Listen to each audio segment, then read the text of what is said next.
Dans les Pyrénées, on invente demain.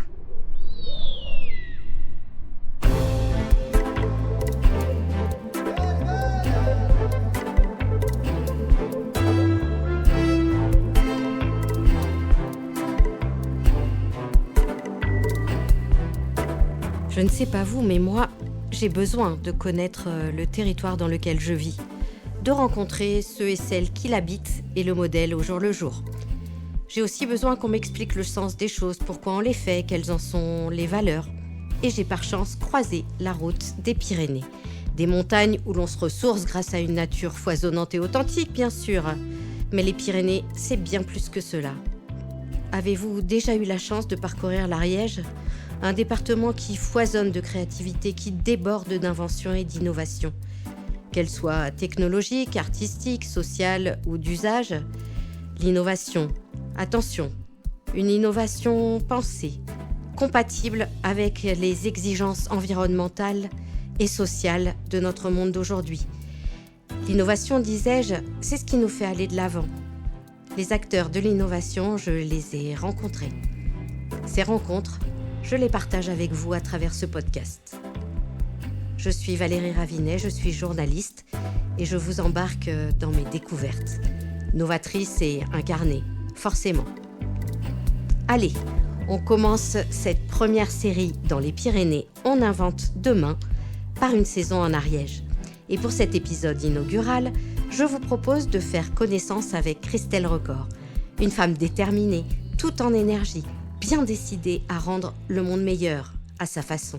Christelle Recor est agricultrice, éleveuse de veaux sous la mer.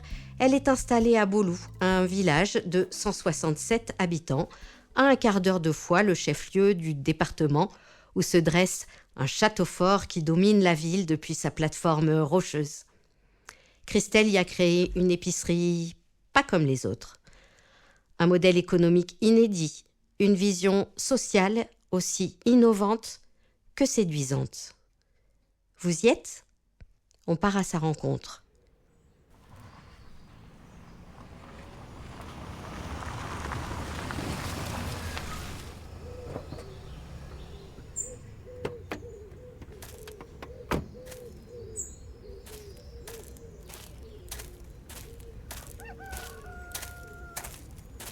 Bonjour Christelle. Bonjour. On peut se tutoyer ? Moi, je suis plutôt pour. Ok, tant mieux.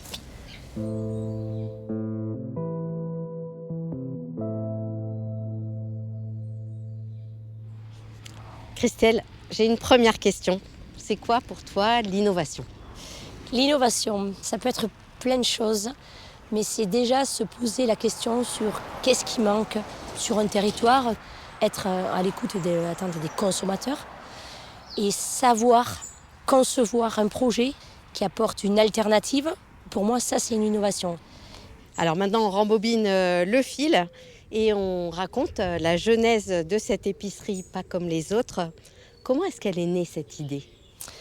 Alors l'épicerie, c'est un projet qui date de 2012, mais à l'époque, heureusement que je n'ai jamais fait ça. Parce que déjà, j'étais beaucoup plus jeune et un peu fonceuse sans écouter. Et je l'aurais fait à la ferme, mais ça n'aurait jamais marché. Et là, il s'est trouvé qu'en 2021, il y a eu le confinement. Partout sur le territoire français, en métropole comme outre-mer, seuls doivent demeurer les trajets nécessaires. Fermeture des marchés. Et en une semaine, j'ai créé un drive sur l'exploitation qui a fait l'adhésion tout de suite de 35 producteurs et on avait 200 références à peu près. On était borderline sur tout. Mais il y avait une tolérance énorme des consommateurs. Et on s'est dit, on va ouvrir les commandes à minuit. Et on n'avait pas appuyé sur le bouton pour ouvrir les commandes qu'à minuit, mais même pas une, on avait déjà 10 commandes qui étaient prêtes. Je pense que les gens ils étaient devant à attendre. Donc on voyait vraiment qu'il y avait une attente sur ces produits. De même, si les grandes surfaces, par magie, fermaient, les gens ils pourraient toujours manger parce que nous, on a toujours la ressource. Alors quand tu dis une trentaine de producteurs, c'était quoi comme produit ? Est-ce qu'on était sur les produits alimentaires ou est-ce que c'était plus large que ça ? On était uniquement sur des produits alimentaires, vraiment de nécessité, de première nécessité.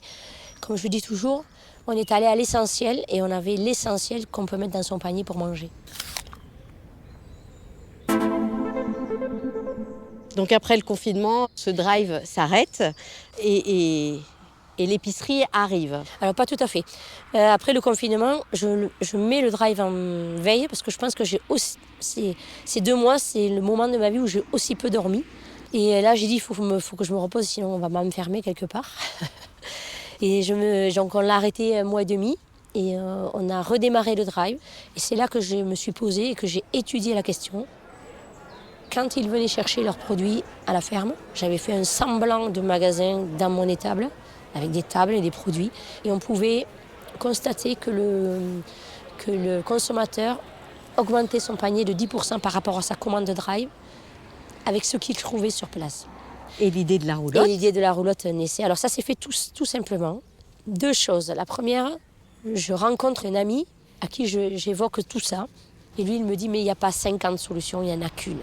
C'est tu fais un magasin au bord de la route, avec un parking, de façon à ce que les gens, quand ils voient le parking, direct, ils se disent on peut se garer, donc on peut aller acheter. L'idée m'a séduite de suite, mais moi, faire un magasin carré, vitré, lambda, là, au bord de la route, j'avais pas du tout envie de ça. Donc j'ai laissé cheminer et je suis allée faire les foins à Bolou. Et là, je suis allée chez Timour Roche. Et Timour venait de concevoir sa dernière roulotte. Et donc, il me dit, si tu veux, viens voir ma roulotte. Je n'ai pas eu besoin de rentrer. Il a ouvert les portes de la roulotte. Il a été toute petite. Hein. Et là, j'ai dit, ah non, mais c'est ça.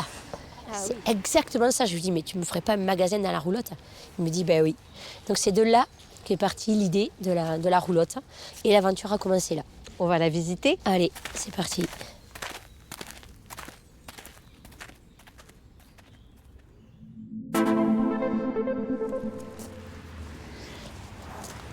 Alors là, vous avez le caveau. Alors ça, c'est notre dernière construction. Donc ça, c'est à l'extérieur de la roulotte. Hein. Ça, on peut parler d'innovation. Tu nous expliques? On a tous des paradoxes dans la vie. Moi, j'en avais un énorme. Il ne faut pas mettre des légumes au frais, enfin du moins, si on les prend localement, on n'a pas besoin de les mettre au frais. Et pourtant, pendant 3 ans, j'ai mis les légumes au frais parce que j'étais la seule solution pour les conserver réellement et surtout l'été. J'ai réfléchi et c'est vrai qu'au Canada, ils ont des caveaux à légumes. Et on a construit un caveau, pas très grand, on va aller le visiter, avec un sas d'entrée pour couper un petit peu la chaleur parce que le soir, le soleil est rasant sur la partie porte. On visite? Et bien sûr.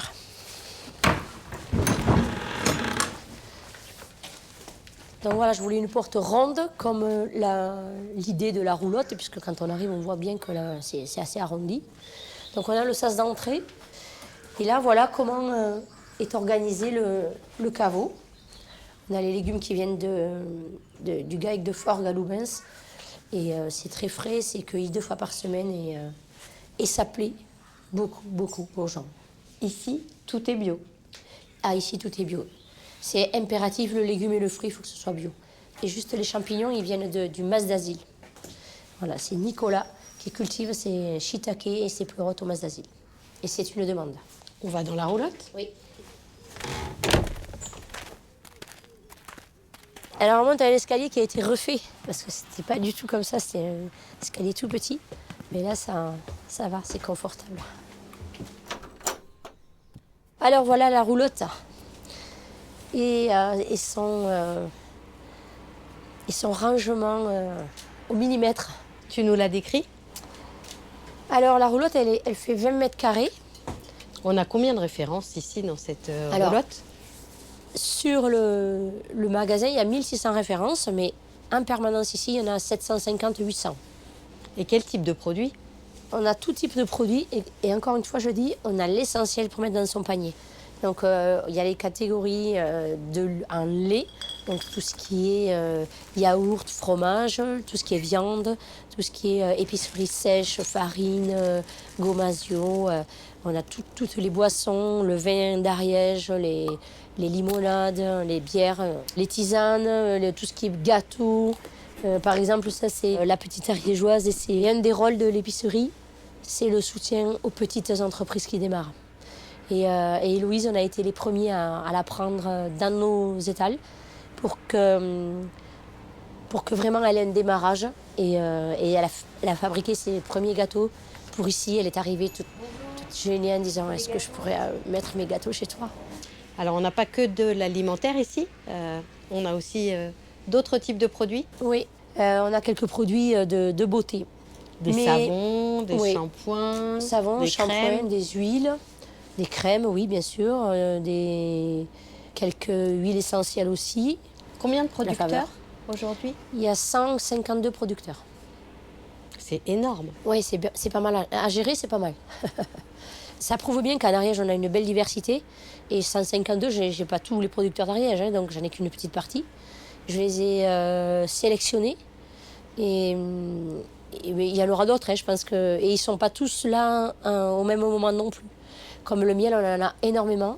Mais j'essaye de faire tourner, de faire travailler le miel Lulu à un moment, Emmanuel de Bénac à un autre moment, et etc. pour que tout le monde puisse déposer ici. Bonjour. Bonjour. Alors, dis-moi, qu'est-ce qui te manque? Fougasse, 2,60. Ça vient du Mazazil. C'est une fille qui fait du pain en bio. Et c'est plutôt bien. Super. Merci. Merci à toi. Une éternité que j'ai plus bu de Sambuc. Il faut bien le mettre au frais. Oui, C'est super. Et elle fait la piboise aussi, tu connais? C'est un peu plus sucré. Impeccable. Merci de la visite. Bonne journée. À bientôt. Au revoir. Bonne journée. Alors, depuis ses débuts, l'épicerie d'ici double son chiffre d'affaires chaque mois. On en est où aujourd'hui? Le premier mois, on a fait 16 000 € en 2021. Aujourd'hui, on en est que, pour l'instant, on double toujours les mois. Donc, on était l'année dernière à 350 000 €. Donc, ça veut dire que ça génère une vraie économie sur le territoire, que c'est vraiment pas neutre, quoi. Elle ne tiendrait pas, cette épicerie, sans un vrai, solide modèle économique. C'est quoi le tien? Je ne sais pas si elle tient par le modèle économique ou si elle tient par l'âme qui la porte. Et si tu fais ça pour l'argent, une épicerie, c'est pas une poule aux œufs d'or. Il faut le faire pour d'autres raisons. Il faut le faire pour offrir une alternative. Il faut le faire pour faire travailler son collègue. Il faut le faire pour nous rendre indépendants de tous ces gens qui nous raquettent quand ils achètent nos produits. C'est pour ça, moi, que je l'ai fait.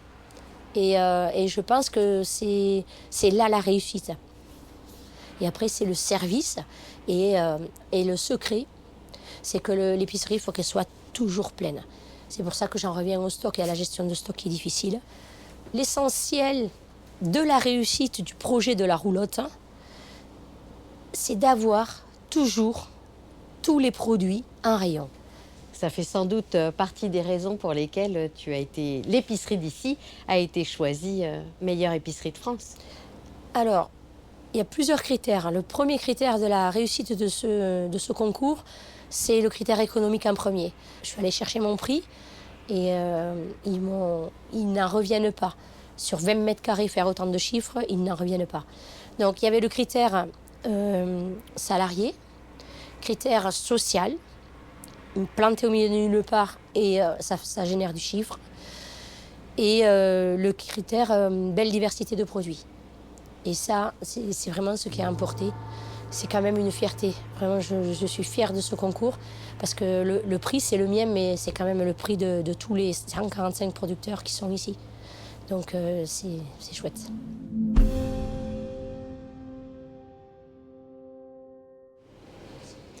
Quand tu racontais l'histoire de l'épicerie, la manière dont elle est organisée, on entendait l'innovation sous une forme sociale, sous une forme d'usage.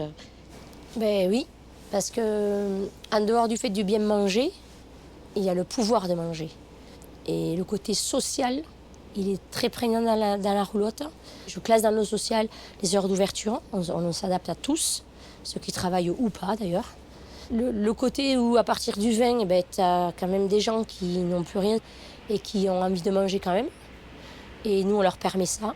Comment? Ils viennent, ils font leurs courses, on marque leur panier Et quand ils ont le salaire ou ils ont leur revenu, ils viennent régler. Et on a zéro problème. Les gens, de toute façon, je pense qu'on a la confiance qu'on donne. Et les gens viennent et reviennent.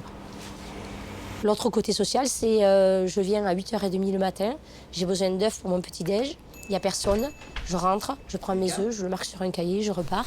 C'est pas dans les horaires, mais on peut quand même y aller. Et c'est ça aussi la force de la roulotte aujourd'hui. Elle est connue aussi pour tout ça. Parmi les préjugés, il y a celui que finalement les produits seraient plus chers ici qu'ailleurs. Est-ce que c'est vrai ? Il y a des gens que je connais qui ne viennent pas. Et donc je me dis, mais pourquoi ils ne viennent pas ces gens ? Il y a plusieurs a priori. J'ai essayé de les faire tomber en prenant Joël Riboni comme coach pendant 4 mois pour travailler ces a priori qui sont c'est tout petit, il y a 4 trucs qui se battent en duel. C'est cher, mais ça c'est sûr. C'est petit, donc il dit forcément cher, alors que j'ai une politique de prix où on fait la marge, on a 30% de marge qui nous sert à faire vivre la roulotte. Et parfois, je suis obligée d'augmenter les prix parce que je suis moins chère que les producteurs qui vendent directement.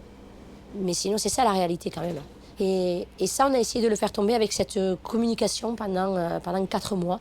Je pense qu'on y est arrivé parce que là, on a eu une croissance d'un coup du chiffre d'affaires et que les gens ils sont venus goûter. Et s'ils goûtent, c'est fini, ils reviennent, quoi.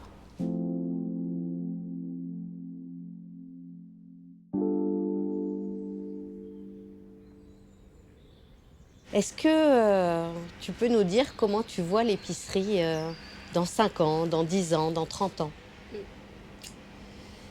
Alors, j'aurais voulu te répondre, il va se créer un vrai changement sur l'alimentation des consommateurs. Mais franchement, je crois que je ne verrai pas, moi, le changement. Moi, dans 5 ans, je la vois de la même façon. Il ne faut pas qu'elle change. Souvent, on me dit oh, mais il y a trop de monde. Mais fondamentalement, elle ne changera pas. Ce modèle, selon toi, Christelle Recor, il est duplicable ? Oui, c'est duplicable. Et à bon entendeur, salut, s'il y en a qui veulent, je peux les aider à mettre en place un projet comme ça.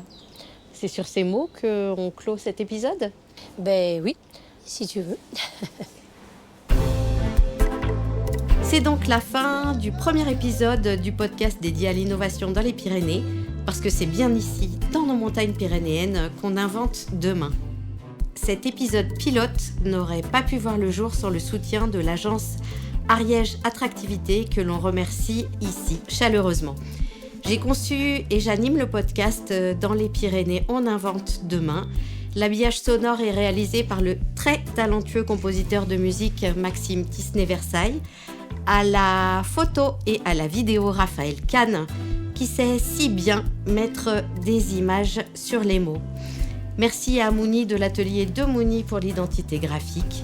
Vous venez d'écouter l'épisode pilote du podcast Dans les Pyrénées, on invente demain. Il est disponible sur toutes les plateformes de podcast, sur YouTube et sur la page dédiée de touleco.fr, premier média d'information économique d'Occitanie. Si cet épisode vous a plu, n'hésitez pas à le partager autour de vous. À dans un mois pour le prochain épisode.